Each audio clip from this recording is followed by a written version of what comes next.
Segala puji bagi Allah Subhanahu wa taala yang telah memberikan kita berbagai macam kenikmatan sehingga kita dapat memenuhi panggilannya untuk menunaikan salat Jumat.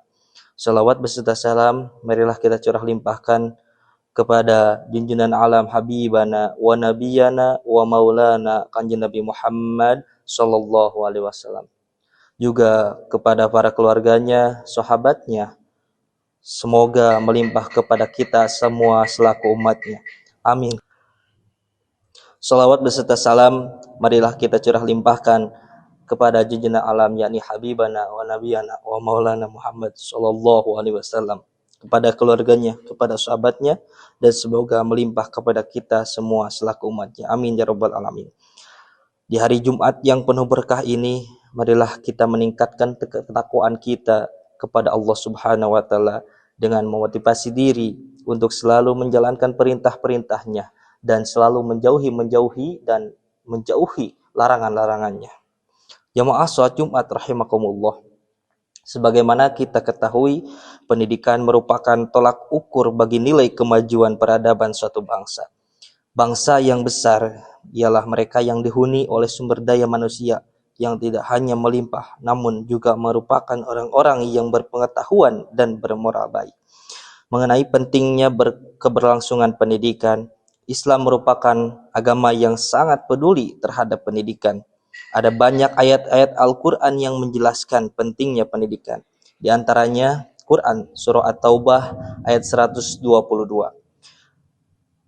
Yang artinya tidak sepatutnya orang-orang mukmin pergi semuanya ke medan perang. Mengapa sebagian dari mereka di antara mereka tidak pergi? Karena untuk memperdalam pengetahuan agama mereka dari memberi peringatan kepada kaumnya apabila mereka telah kembali agar mereka dapat menjaga dirinya. Ayat di atas turun pasca berangkatnya umat Islam untuk pergi dalam barisan jihad di jalan Allah Subhanahu wa taala setelah sebelumnya beberapa dari mereka mangkir dalam keikutsertaan di perang Tabuk. Namun setelahnya Allah mengisyaratkan agar dari umat Islam tidak semuanya berangkat ke medan perang karena sebagian lagi harus mengkaji ilmu pengetahuan. Jamaah salat Jumat rahimakumullah. Pada ayat di atas Allah memberikan ultimatum kepada umat Islam pada saat itu untuk tidak semuanya berangkat ke medan perang karena dari mereka ada yang harus mengkaji ilmu pengetahuan bersama Kanjeng Nabi Muhammad SAW di kota Madinah. Ini membuktikan bahwa Islam sangat mementingkan keberlangsungan pendidikan di tengah-tengah masyarakat. Bahkan dalam situasi mencekam, situasi tertekan pada saat itu, Allah Subhanahu wa taala masih memberikan perintah agar pendidikan masih tetap berjalan dan terlaksana. Dalam ayat lain, untuk memotivasi umat akan pentingnya belajar dan menuntut ilmu, Allah memberikan penyemangat dengan memberi janji kepada orang-orang yang bersemangat dalam menuntut ilmu. Quran Surah Al-Mujadalah ayat 11. A'udzubillahi minasyaitonirrajim. Yarfa'illahu allazina amanu minkum wallazina utul ilma darajat wallahu bima ta'maluna khabir. Allah niscaya akan mengangkat orang-orang yang beriman di antaramu dan orang-orang yang diberi ilmu beberapa derajat. Allah Maha teliti terhadap apa yang kamu kerjakan. Pada ayat di atas, Allah berjanji akan mengangkat derajat orang-orang yang berilmu. Ini menunjukkan bahwa Islam benar-benar peduli terhadap pendidikan dan pengembangan ilmu pengetahuan. Peduli terhadap kader-kader yang akan memperjuangkan ilmu dengan memberikan motivasi untuk mencari dan memperdalaminya. Bahkan di dalam sebuah hadis yang bersumber dari Abdullah bin Mas'ud, Nabi SAW juga pernah bersabda bahwa hanya ada dua jenis manusia yang halal ketika kita iri terhadapnya, yaitu mereka yang diberi harta melimpah dan menghabiskannya untuk kemaslahatan, juga orang-orang yang beri ilmu pengetahuan yang mengamalkannya dan mengajarkannya terhadap orang lain. La hasada illa fisnatain, rajulun atahullahu malan fasullita ala halakatihi fil haqq, wa rajulun atahullahu al-hikmata fahuwa yaqdi biha wa yu'allimuha. Hadirin sidang Jumat rahimakumullah. Pentingnya pendidikan dalam Islam juga dipahami dari 5 ayat pertama yang turun dari Al-Quran, yaitu Quran Surah Al-Alaq ayat 1-5, di mana pada ayat tersebut Allah Subhanahu wa taala jelas-jelas memberikan isyarat kepada umat Islam melalui Nabi Muhammad SAW akan pentingnya membaca dan menulis sebagai medium untuk belajar dan mencari ilmu. Ini menunjukkan bahwa agama Islam adalah agama yang sangat-sangat peduli dan mementingkan pendidikan bagi umatnya. Pendidikan adalah hal yang harus diperjuangkan keberlangsungannya di setiap generasi. Sebab tanpa adanya ilmu pengetahuan yang memadai, keberlangsungan kehidupan umat tidak akan pernah terlaksana dan tidak terkendali. Semoga kita dapat menjadi pioner bagi keberlangsungan pendidikan bagi generasi kita dan menebarkan kemanfaatan dengan pengetahuan terhadap umat manusia. Amin ya Allah ya rabbal alamin. مولاي صل وسلم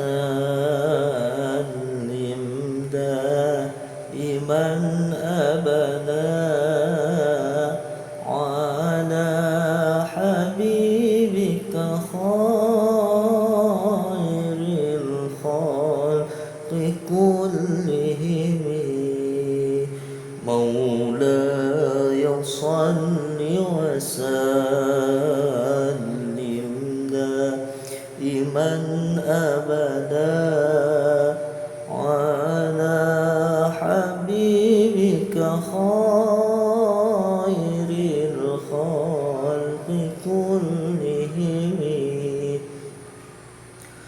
هو الحبيب الذي ترجى شفاعته هو الحبيب الذي ترجى شفاعته لكل هول من الأهوال مقتحم لكل هول من الأهوال مقتحم. Saya membaca buku karya Kiai Yayan Bunyamin yang berjudul Al-Amin, Jejak Bisnis Sang Rahmatan lil Alamin. Kita bersama-sama merefleksi dari sejarah Nabi apabila kita sering meremehkan pekerjaan-pekerjaan yang sederhana, pekerjaan-pekerjaan yang kecil yang sedang kita lakukan, yang sedang kita laksanakan. Ingatlah bahwa Nabi SAW beliau sukses dan beliau memulainya dari hal-hal yang kecil, hal-hal yang sederhana. Ia tidak pernah merasa gengsi, beliau tidak pernah menunggu kesempatan besar datang. Justru beliau memulai dengan apa yang ada. Kita bisa bayangkan dari sebuah daerah yang bisa dikatakan dari sebuah daerah padang pasir yang sunyi, tidak seramai di zaman sekarang. Pada zaman itu beliau belajar bahwa segala sesuatu yang sederhana bisa menjadi mulia apabila dilaksanakan dengan amanah. Inilah pesan penting bagi kita semuanya sebagai generasi muda di zaman sekarang, yang mana banyak orang yang mengejar secara instan, viral, cepat, pengen cepat kaya, pengen sukses tanpa menjalankan proses.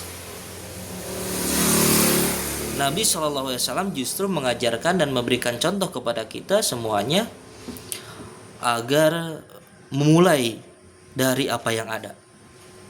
Meskipun sesederhana dan sekecil apapun, kalau ada ya laksanakan, ya mulailah dari situ. Jangan pernah merasa malu, jangan pernah merasa gengsi untuk menjalankan pekerjaan yang sederhana, jangan pernah mengeluh, karena dari situlah akan lahir kemandirian, akan lahir kedisiplinan, akan lahir harga diri yang tidak akan pernah bisa dibeli. Masih dalam buku Al-Amin karya Kiai Yayan Bunyamin. Maaf kalau mirror ya. Dari kisah Nabi SAW dengan Siti Khadijah, kita merefleksi untuk masa kini. yang mana banyak pasangan muda pada hari ini yang membatasi hubungan rumah tangga hanya sebatas cinta. Padahal rumah tangga itu bisa menjadi basis untuk menjalankan usaha bersama. Sebagaimana yang kita ketahui, Siti Khadijah menyediakan modal, sedangkan Nabi SAW beliau mengelola dengan integritas yang luar biasa. Dari kedua sinergi ini menghasilkan bukan hanya kesejahteraan, akan tetapi menghasilkan sejarah yang indah. Nah, inilah pelajaran besar bagi kita semuanya, bahwa cinta sejati adalah kerjasama membangun masa depan. Terus, bisnis sejati adalah amanah yang menopang masa depan dan menopang peradaban. Dari rumah tangga ini lahir teladan bahwa kekayaan bukan hanya tujuan, melainkan sarana. Bahwa cinta seperti yang Nabi contohkan dengan Siti Khadijah, bahwa cinta sejati bisa menjadi energi ekonomi, dan ekonomi yang jujur bisa menjadi pondasi spiritual untuk menggapai ridho ilahi. Astaghfirullah